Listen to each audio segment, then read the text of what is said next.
Hi, my name's Scott. I'm a professional photographer based in the UK, and today we're going to be talking about tackling your first paying job.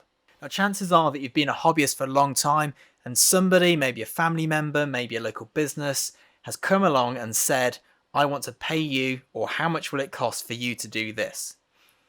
This is a huge shift in dynamic, and from this point forward, rather than just shooting what you want to shoot, how you want to shoot it, you've got somebody else to take into consideration. There's also the added pressure of the financial burden, as it were, being placed upon you. The first tip for your first paying job is to make sure that you back up on site. If you're going somewhere to do the shoot, if you're shooting a wedding, you need to leave that wedding with 3 copies of your images. If you're shooting a local restaurant, you still need 3 copies. So you'll be on your memory card and then on 2 external hard drives. And this is very important. You put one somewhere safe and you take one home with you. Maybe you leave one in your glove box if you can. You put one in your house, and if your car gets stolen, you're good. And if your house burns down, hopefully you jump out the window in time and you're still good. Do not leave the shoot without backing up. I write for F-Stoppers, and we have an article a month about how somebody has shot a wedding, then gone out for the day and not backed up their photos, had their bag stolen, lost all the cameras and the wedding photos. Don't let that be you. My second tip is for insurance. Once you start charging money in the UK, and I'm sure it's similar in the States, you need to be insured. You don't want somebody to trip over your light stand, break their arm, and then sue you personally. You want to be covered for that. Insurance is really cheap. You'll need public liability, and you'll probably find that your camera insurance is void if you're charging money, if you took it out as an amateur or a hobbyist. So it's really important to check these things through. I realised I wasn't insured for 2 years whilst I was shooting because I was making more money than the cap on an amateur and semi-professional insurance policy would allow. I had no idea until I phoned them up to add some items to it. Because you're managing somebody else's expectations in this, you want to get a clear brief from them.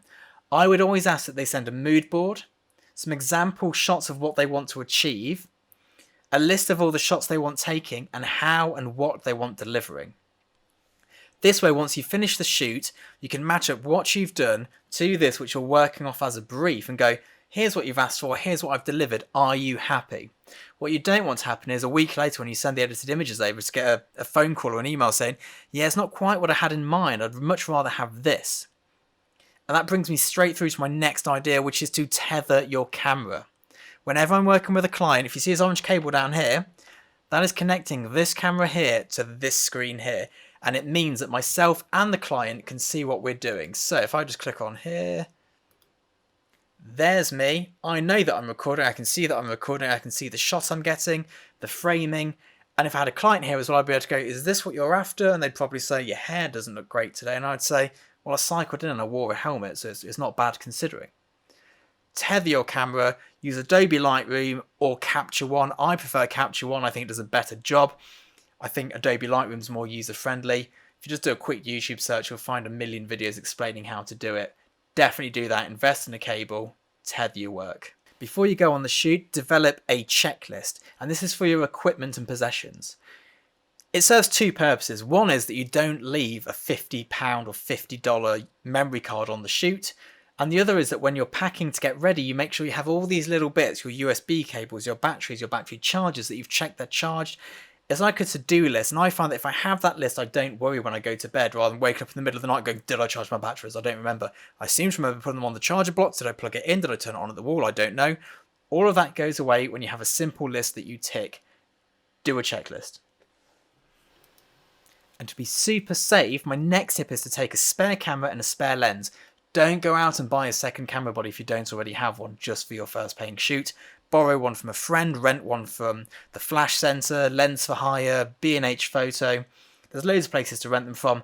Rent a spare camera and a similar lens just in case the worst happens and you knock your camera off the tripod and smash it or something horrendous like that goes on. And my final tip is to enjoy the moment. You only do one first paying job. And it is the moment that you realise that somebody values your work enough to give you cold cash. And although your family and friends may say they like your work, and although social media might give you 1,000 or 2,000 likes, nothing speaks as much as cold cash. So the fact that someone's willing to pay you for this says that you're beyond hobbyist level. It's a great place to be. Photography is a great career to have. I can't imagine doing anything else now. I've been doing this for a decade and there's no other job that I'd want to do.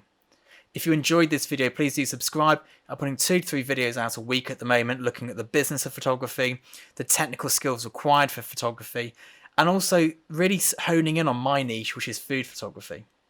I'll see you next time.